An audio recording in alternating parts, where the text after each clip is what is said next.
So let's now discuss about parathyroid hormone. So parathyroid hormone is a hormone which is released from parathyroid gland, which is located on the posteriorly to the thyroid gland. So it is basically a single chain 84 amino acid polypeptide with molecular weight 9500. The secretion of parathyroid hormone is regulated by plasma calcium concentration through a calcium sensing receptor.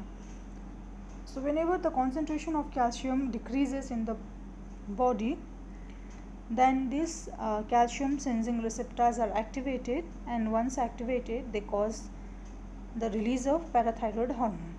So fall in plasma calcium induces parathyroid release. Also phosphate concentration also regulates the release of parathyroid hormone. The active form of vitamin D calcitriol inhibits expression of parathyroid gene in the parathyroid cell. So if the concentration of calcium increases in the body, there is hypercalcemia. So vitamin D will will inhibit the expression of parathyroid gene. Okay, in that way it will decrease the release of parathyroid hormone. So vitamin D has a negative feedback on the release of parathyroid hormone by inhibiting the expression of parathyroid gene. So this is the hormonal regulation. So this is the same thing which we have been discussing about. So fall in plasma concentration, increase parathyroid hormone release, and increase in the plasma parathyroid hormone concentration. So what will be there? One will be the increased reabsorption of calcium, resorption of bone, that will result in increased release of calcium into the plasma. Second, there will be increased release of tubular reabsorption of calcium. Okay, another thing is there will be increased excretion of phosphate. So plasma phosphate will decrease and calcium will increase. And third one is increased formation of 125 dihydroxy vitamin D3, that is active form of vitamin D3. Okay, so that will causes the differentiation of intestinal cells, and that will increase the absorption of calcium and phosphate. So everything will result in restoration of calcium balance in the body. Okay, now coming to the action of parathyroid hormone. So this is also the same thing. So in the bone it causes the activation of parathyroid hormone, causes the activation of the osteoclast cell. So osteoclast cells are responsible for causing the resorption of bone. So that will increase the amount of calcium in the body. Second thing, it causes the calcium absorption from the intestine. That is the indirect effect, because it causes the activation of vitamin D3, and vitamin D3, active form of vitamin D3, will cause the differentiation of enterocyte and increase the absorption of calcium and phosphate. Third one is it causes the activation of vitamin D. Okay, the same thing. Along with it also causes the reabsorption of calcium from the tubule and excretion of phosphate. So coming to the mechanism of action. So basically the osteocytes are in the form, they are the monocyte. So they are in the form of monocyte osteoclastic precursor cells in the bone marrow. Okay. Once they are activated, they come to the surface of the bone, or they come to the surface of the bone marrow, and they fuse to form the multinucleated osteoclast. So there are multinucleated osteocytes. Okay, once they are activated, they form multinucleated osteocytes. So the osteocyte precursor, they express receptor which is known as rank receptor, that is the receptor activator for nuclear factor kappa B. Okay, so it's a rank receptor. They are present on the surface of the osteoclast. Okay, then osteoblast, these are osteoblastic cells. Okay, these osteoblastic cells, they produce a ligand for the rank receptor, which is known as the rank ligand. Okay, so once this rank ligand binds to the rank on the surface of the osteoclast, so they change into a more mature form. Okay, so in more mature form they develop different type of domains. So one of the important domain is the ruffle domain. So you can see the margin of the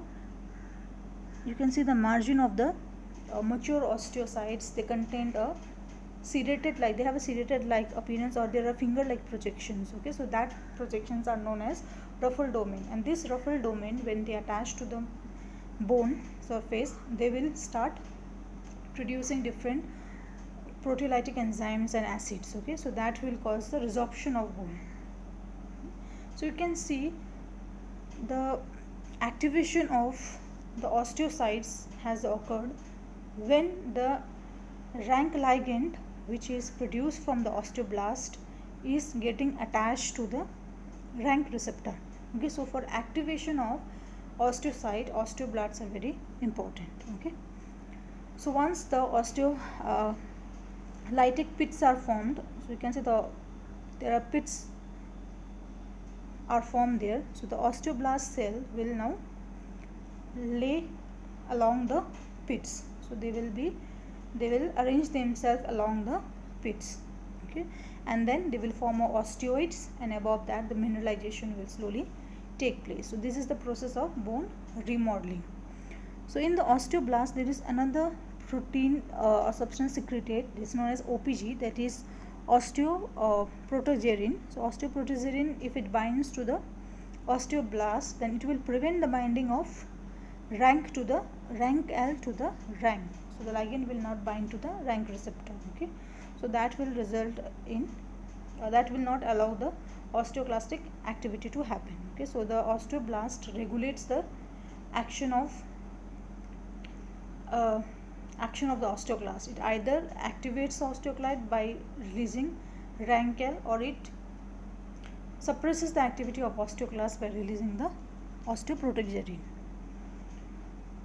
So in the surface of the osteoblast there are also receptors for parathyroid hormone and calcitriol, that's vitamin D3. The binding of the parathyroid hormone and the calcitonin will favor the binding of rank L to the rank receptor. Okay, so it will increase the production of rank L and it will bind to the rank receptor.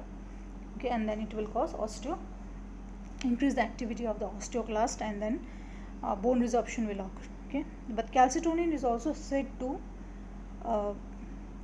have its receptor on the osteoblast, and by binding to its receptor it decreases the activity of the osteoclast. It decreases the production of the formation of the rank ligand. Okay, so calcitonin has negative effect, whereas calcitriol and parathyroid hormone has a positive effect on the it has a positive effect on the release of effect on the osteoclastic activity of the osteoclast. So basically parathyroid hormone receptors, it is a G protein coupled receptor. Okay, so and it acts by either increasing or decreasing the level of cyclic AMP. Okay, so if there is any factor which increases the activity of which increases the level of cyclic AMP in the body, will increase the release of parathyroid hormone and vice versa. Now coming to a condition known as hyperparathyroidism. So hyperparathyroidism means there is over-secretion of parathyroid hormone. Okay, so there is obviously hypercalcemia will be occur. Okay, then there is decalcification of bone will occur because there will be increased resorption of the bone. So decalcification, so the bone will be more prone to deformity and fractures. Okay, metastatic calcification, so the calcium salts will go and deposit in different parts of the body. Okay, which can result in renal stones. Okay, it can result in muscle weakness and various other conditions like constipation and anorexia. So this is a hyperparathyroidism. It mainly occurs because of the tumor in the parathyroid gland. Okay, so treatment is surgical removal of the parathyroid tumor, and you should advise the patient to take low calcium diet and high phosphate diet with plenty of water, because phosphate will enhance the release of or increases the release of calcium. So there is a drug known as cinacalcet, okay, which activates the calcium sensing receptor. Okay, and once activated, it will block the parathyroid secretion, and it is indicated in secondary hyperparathyroidism due to renal disease or parathyroid tumor. So cinacalcet is the drug which decreases the release of parathyroid hormone. Now coming to hypoparathyroidism. Hypoparathyroidism is a condition when there is decreased release of parathyroid gland in parathyroid hormone in the body. So there is low level of calcium, and all the features of hypocalcemia will be seen, like tetany, convulsion, laryngospasm, paresthesia, cataract, and psychiatric changes, okay, because of calcium deficiency. So we cannot give parathyroid hormone in hypoparathyroidism because it has a very short half-life. So we can give vitamin D. So when vitamin D is given in such condition, it is seen that the recovery rate is fast, and also the vitamin D supplements are inexpensive and readily available in the market. So in hypoparathyroidism, we do not go for parathyroid hormone, okay, we cannot give parathyroid hormone, we give oral vitamin D. Also we can give teriparatide. Teriparatide is a recombinant human parathyroid hormone, and it is mainly approved for the treatment of severe osteoporosis. It is given subcutaneously once daily, and it has been seen to increase the bone mineral density in osteoporotic women. So T-half is 1 hour, and it is given once daily only. Intermittent action is produced and bone forming action predominates. So parathyroid hormone not just have an osteoclastic activity. So when a high dose of parathyroid hormone or high level of parathyroid hormone is given to a patient, it has osteoclastic activity. But if low level and intermittent dose of parathyroid hormone is given, then osteoblastic activity of parathyroid hormone predominates, okay. So that's why we are giving it subcutaneously only once daily, okay. It is a low and intermittent dose. So because of this dose, the action produced will be osteoblastic action, bone forming action. So what are the limitations? We have to give it by subcutaneous injection. Every day we have to take, patient has to take subcutaneous injection, and it is a new drug, so it is highly costly. This is about parathyroid hormone.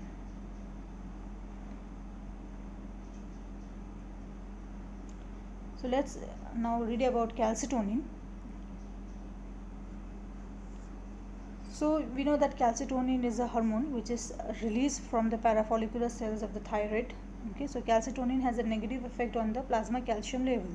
So when the concentration of calcium is more in the blood, then calcitonin releases, and the calcitonin will decrease the blood level of calcium, okay. So calcitonin has a negative effect on the blood calcium level. Vitamin D and parathyroid has a positive effect on the blood level of calcium. Please remember that. So it inhibits bone resorption by direct action.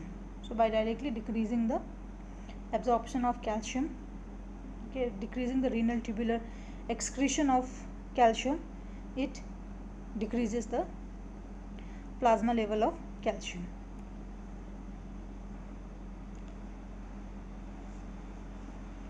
Also has a direct action on the bone resorption. So in the bone also it directly inhibits the resorption of the calcium, okay. So what are the uses of calcitonin? So it can be used in hypercalcemic states, like different hypercalcemic states, like when there is hyperparathyroidism, when there is hypervitaminosis D, okay, or various metastatic bone disease, okay. This can result in hypercalcemic states. So you give 4 to 8 international unit per kg intramuscularly, 6 to 12 hourly, only for 2 days, because after that desensitization occurs and it is of no use, okay. So it is not calcitonin are not widely used, okay. So they are used only in some selective cases. Second one is postmenopausal osteoporosis. Since it inhibits osteoclastic activity, it is an alternative for postmenopausal osteoporosis. So 100 international units subcutaneously or intramuscularly daily can be given along with calcium and vitamin D supplements. The Paget's disease, okay. So Paget's disease is a disease of the disorganized bone remodeling, okay. So there is excessive osteoclastic activity, there is increased rate of bone resorption, and there is bone formation also, but the formation of the bone is very disorganized, so that can result in fragile bones, okay, and which can fracture easily. So it is a disorder of bone remodeling. In that cases, we can give 100 units daily of calcitonin on alternate days, daily or on alternate days, and usually bisphosphonates are preferred, but calcitonin can be used as adjuvant or second line drug. Okay. So these are the uses of calcitonin: hypercalcemic state, postmenopausal osteoporosis, and Paget's disease. Okay. So preparation and usages: synthetic salmon calcitonin is used clinically. Human calcitonin has been produced. Okay, 1 international unit equals to 4 microgram of standard preparation. So what are the adverse effects? So hypercalcemic effect, flossing, tingling of fingers, bad taste, allergic reaction can occur. It may interfere with the action of digoxin, okay, because of lowering of plasma calcium level.